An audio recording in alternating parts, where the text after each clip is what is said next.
चला शिकूया आपण सी प्रोग्रामिंग मराठीमधून. ह्या लेक्चर नंबर 1मध्ये आपण बघणार आहे की सी प्रोग्रामिंग काय आहे, सी प्रोग्रामिंग आपण कशासाठी यूज करतो, सी प्रोग्रामिंग आपण कुठे कुठे यूज करतो, सी प्रोग्रामिंगच्या मागचा इतिहास काय आहे, सी लँग्वेज कशी बनली आणि सी नाव हे कशावरून पडले. आता आपण बघूया की सी प्रोग्रामिंग काय आहे. तर सी प्रोग्रामिंग ही अशी प्रोसेस आहे जी आपण सी प्रोग्रामिंगचा यूज करून कम्प्युटर प्रोग्राम्स लिहितो. अशा प्रोसेसला म्हणतात सी प्रोग्रामिंग. आता कम्प्युटर प्रोग्राम्स म्हणजे काय. आता कम्प्युटर प्रोग्राम म्हणजे जे प्रोग्राम्स आपल्याला कम्प्युटरमध्ये हेल्प करत असतात आणि जे प्रोग्राम्स आपण सी प्रोग्रामिंगचा यूज करून लिहित असतो, जसे की कंपायलर, डिबगर, ऑपरेटिंग सिस्टम, हे सगळे काही एक्झाम्पल्स जे आहेत ते सी प्रोग्रामिंगचे आहेत. आता ते जे आहेत ते सगळे एक कम्प्युटर प्रोग्राम आहेत. डिबगर हा एक कम्प्युटर प्रोग्राम आहे, कंपायलर एक कम्प्युटर प्रोग्राम आहे. आता हे प्रोग्राम जे आपण लिहिलेले आहेत सी प्रोग्रामिंगने, आता त्याचा यूज करून आपण हे जे लिहिणं ह्या प्रोसेसला म्हणतात सी प्रोग्रामिंग. आता सेकंड पॉईंट, जनरल पर्पज आपला सीचं काय की ती प्रोसिजरल प्रोग्रामिंग लँग्वेज आहे. आता प्रोसिजरल प्रोग्रामिंग लँग्वेज म्हणजे काय, ही एक कम्प्युटर प्रोग्रामिंग आहे जी स्टेप बाय स्टेप आपला प्रॉब्लेम जो आहे ती सॉल्व्ह करते. असं नाही की एक नंतर अचानक लास्ट स्टेप ती सॉल्व्ह करणार, ती फर्स्ट नंतर सेकंड जो प्रॉब्लेम आहे तो सॉल्व्ह करणार, सेकंड नंतर थर्ड प्रॉब्लेम सॉल्व्ह करणार, असं स्टेप बाय स्टेप जे प्रॉब्लेम्स आहेत ती सॉल्व्ह करणार. जसे की ऑर्डर त्यांची स्टेटमेंट्समध्ये असू शकते किंवा फंक्शन्समध्ये असू शकते किंवा कमांड्स असू शकते.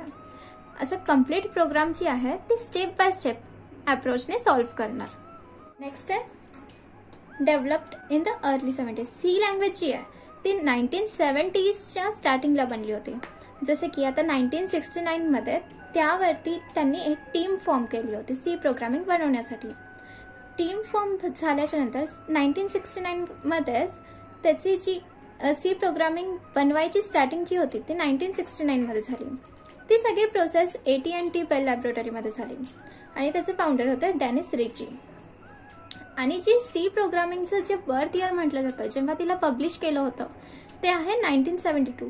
सो ऑफिशियली रेकॉर्डवरती आपल्याला सी प्रोग्रामिंगचं बर्थ इयर किंवा डेव्हलप्ड इयर जे आहे त्याला 1972 म्हटलं जातं. आता जर आपण सी प्रोग्रामिंगचे एक्झाम्पल बघितलं तर मग सी प्रोग्रामिंगचे एक्झाम्पल आहेत ऑपरेटिंग सिस्टम. आता ऑपरेटिंग सिस्टम टोटल 3 टाईपचे असतात, विंडोज, मॅक आणि युनिक्स. आता फेडोरा, लिनक्स, उबंटू आणि अजून बरेचसे जे ऑपरेटिंग सिस्टम असतात ते बस युनिक्सचे फ्लेवर्स असतात. हे ऑपरेटिंग सिस्टमचे जस्ट फ्लेवर्स आहे, पण प्रॉपर जर टोटल होल वर्ल्डमध्ये ऑपरेटिंग सिस्टम विचारले तर ते 3च, विंडोज, मॅक आणि Unix. Next example embedded system.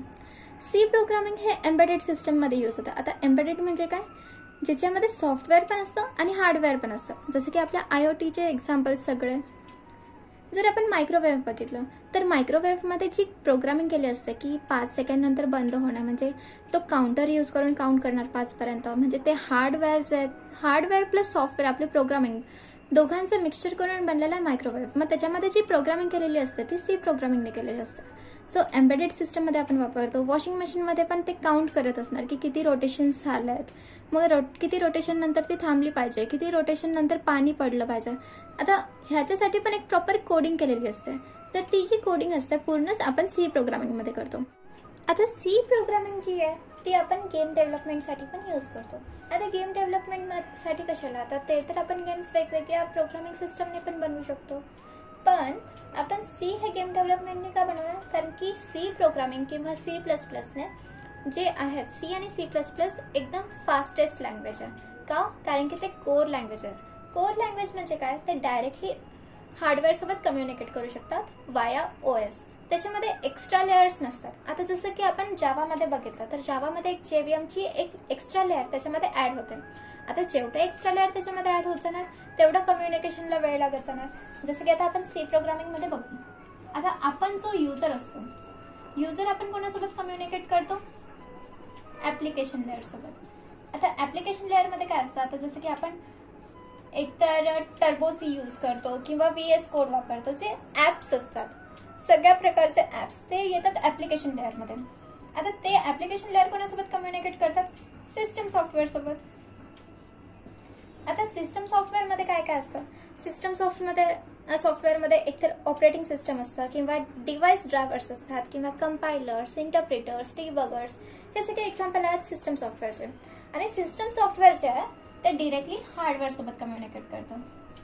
म्हणजे काय? ॲप्लिकेशन लेअर सिस्टम सॉफ्टवेअरसोबत कम्युनिकेट करतं आणि सिस्टम सॉफ्टवेअर हार्डवेअरसोबत कम्युनिकेट करतं. म्हणजे त्यांना कम्युनिकेशनचा जो टाईम आहे तो कमी लागतो. तर आता आपण जर जावामध्ये बघितलं तर जावामध्ये इथे JVMची एक्स्ट्रा लेअर ॲड होते. आता एक्स्ट्रा लेअर ॲड झाली म्हणजे काय? टाईम एक्स्ट्रा लागणार. म्हणजे आपला गेम जो आहे त्याची स्पीड स्लो होऊन जाणार. जर आपल्याला जास्त स्पीडमध्ये पाहिजे असेल तर मग बेस्ट युटिलायझेशनसाठी आपण काय वापरणार? C programming. म्हणून गेम डेव्हलपमेंटसाठी पण आपण सी प्रोग्रामिंग वापरतो. आणि सायंटिफिक कम्प्युटिंग म्हणजे काय? जे कॅल्क्युलेशन्स असतात आपल्या सायंटिफिक कॅल्क्युलेशन ते सॉल्व्ह करण्यासाठी पण आपण सी प्रोग्रामिंग वापरत असतो. आता नेक्स्ट क्वेश्चन, सीचं नाव सीज काय? ह्याच्या मागे पण काय तर लॉजिक असणार ना. तर मग सीच्या पहिले बी ही लँग्वेज होती. बी लँग्वेज जी होती ती आपण यूज करत होतो युनिक सिस्टम बनवण्यासाठी. आणि युनिक सिस्टममध्ये आपण हे बीनी तर बनवली होती पण त्यामध्ये खूप सगळे एरर्स होते आणि ते एरर्स सॉल्व्ह करायला त्यांनी सी प्रोग्रामिंग बनवली.